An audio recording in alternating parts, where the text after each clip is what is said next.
What's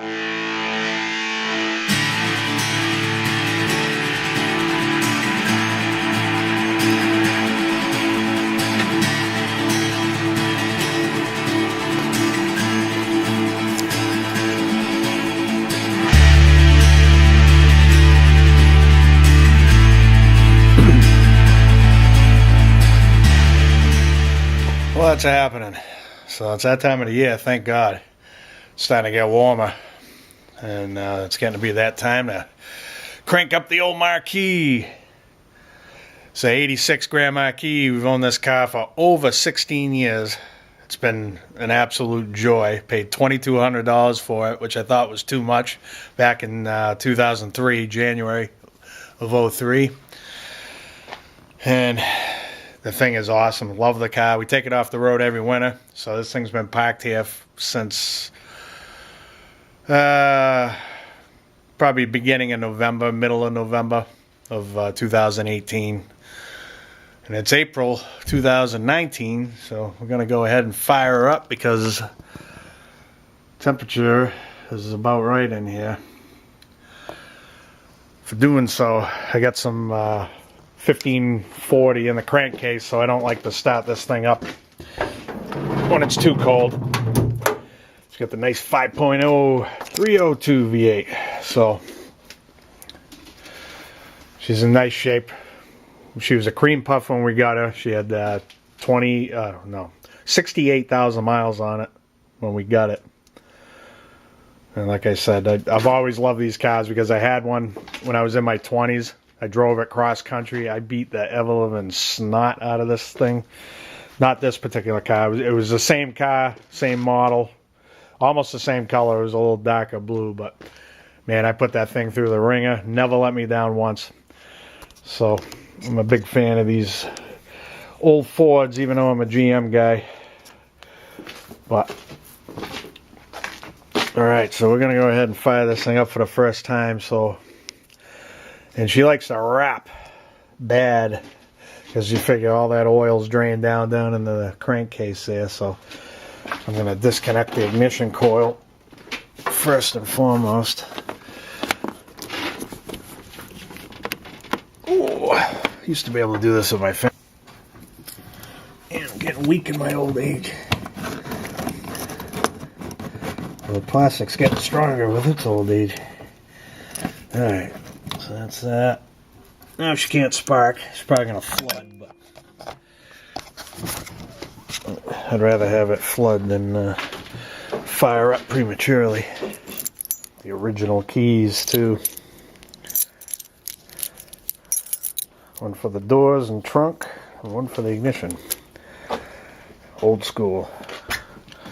That's good that the battery's still good.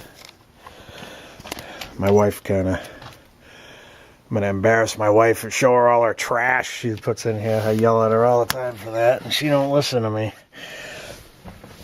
Alright, so I should leave the door open.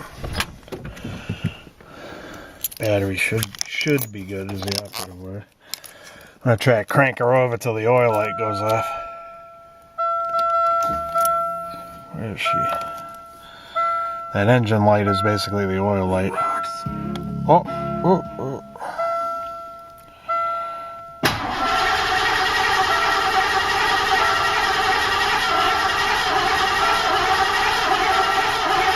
Come on, baby. Get that oil pumping. That's a weird thing it's doing.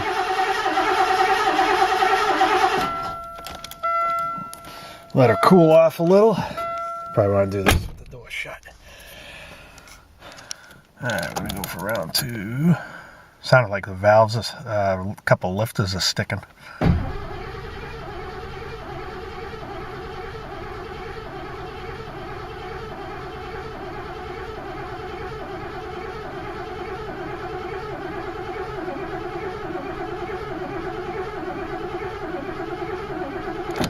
Alright, I don't want to fry this battery. Oh yeah, she stinks like gas. If I flooded it good, I probably should have pulled the fuse for the fuel pump. But, there you go. Boy, plastic gets brittle when it gets old, I'll tell you. Anyways, I'm probably going to have to stomp it to the floor to get this thing to light off now. She's loaded with fuel. Sounds like I spanked the battery pretty good. Let's see what happens. Put it to the boards. Whoa. Yeah, not much wrapping at all, which is good. She's running good.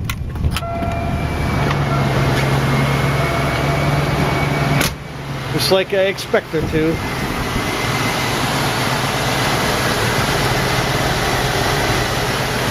Thing of beauty. Uh-oh. Oh, she's idling down.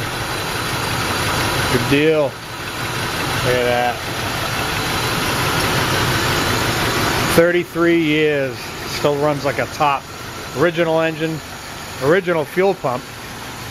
Yes, I said original fuel pump. And original transmission, rear end. Brakes. Well, not the brake pads, but the not the rotors either, but the calipers. Yeah, these are good cars. Take a gander at the exhaust over here. See how she sounds.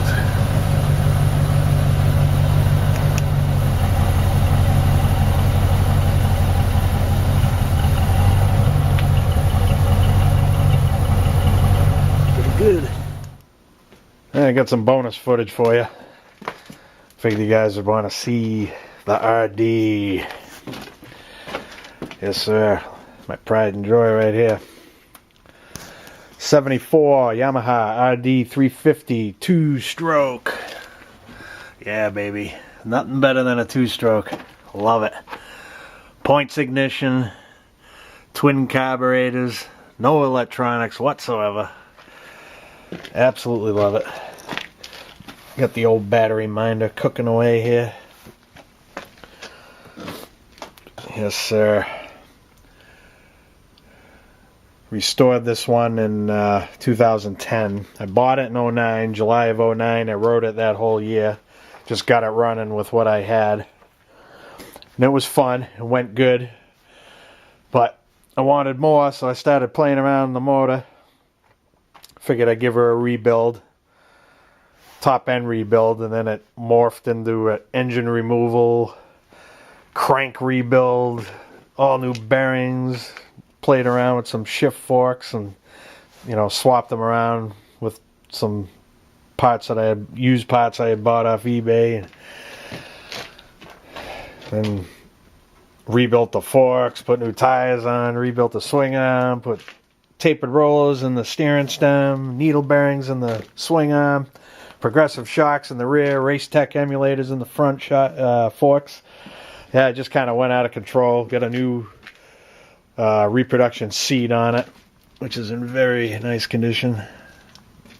Cost me a lot of money. Repainted. I had my buddy repaint it, actually. My buddy Pete. He's since moved to Florida. He's a smart one. Got out of Massachusetts. But right there's the oil tank, full of some AMS oil Dominator. Yeah, she's a fast one. She's fun. Lots of fun. I put a modern halogen headlight in there, wired it all up with relays, did it the right way, so won't cook the wiring harness. Yeah, she'll get up well over triple digits in no time. You know, she's not as fast as an inline 4. You know, you get into the 4-cylinder and, you know, 4-cylinder sport bikes. This thing, once you get up around 60, 70 miles an hour, they're just going to stomp me. But it'll give you a good run from 0 to 30. You know, the thing rips. It'll get up to 60 miles an hour in a blink with the front wheel flying in the air. So, got the old DG pipes on there. I found these on Dennis Kirk back then. Geez, it's been over 10 years now, just about 10 years. But they were, you know, $250 for a pair. How could I say no to that? So cheap. But, Yeah, figured I'd share my pride and joy with you. Torque induction. Forgot to show you my mower with mags on it. Those are just Lee press-on wheels. They're not real. And there's a BW80. This is actually a 1990 model. These are kind of rare because most of these bikes from see, they built them in 86, 87, 88, and they didn't make them for 89 for some reason. And then this is a 1990. This was the final year. I believe the 88 and the 90 were the blue, white, and silver rim combination. But these bikes are a ton of fun. I love these things. This was I had an 86 back in December of 1985. I did good in school, and Dad bought me one of these. Man, I had a blast on the thing. Rode that thing all over the place. Probably put 4,000 miles on it off-road in 2 years. I severely outgrew it, and it was getting beat into the ground, so I sold it like a dummy. Pretty much gave it away. That was my first want ad sale ever. I think I was 12. And boy, I had a lot to learn there. This is a Chinese bike right here. This is my buddy Pete's bike, the guy who painted my ID. He wanted me to get this thing going for him. It's been about 5 years. I really need to get going on that. And I need to get my lift back. This is my tractor lift. Then buried in there is a Honda XL350R. I don't know what you can see of it, but that's a cream puff too. That's a good bike. She's got low miles. I freshly rebuilt it. I probably put 200 miles on the rebuild. It's got the original tires from 1984. I don't know if you can even see them amidst all the junk. There's an 85 Suzuki FA50. That's my wife's little pride and joy there. And yeah, I got some cleaning to do in here. But yeah, I figure you guys would like to see all the junk I got laying around here. And speaking of junk, here's the 2007 Silverado with the blown differential. Still waiting on parts. She's parked with no gear lube in the rear end. I just slapped the cover on just to get her in here so I could get my shop back. But this one will be next.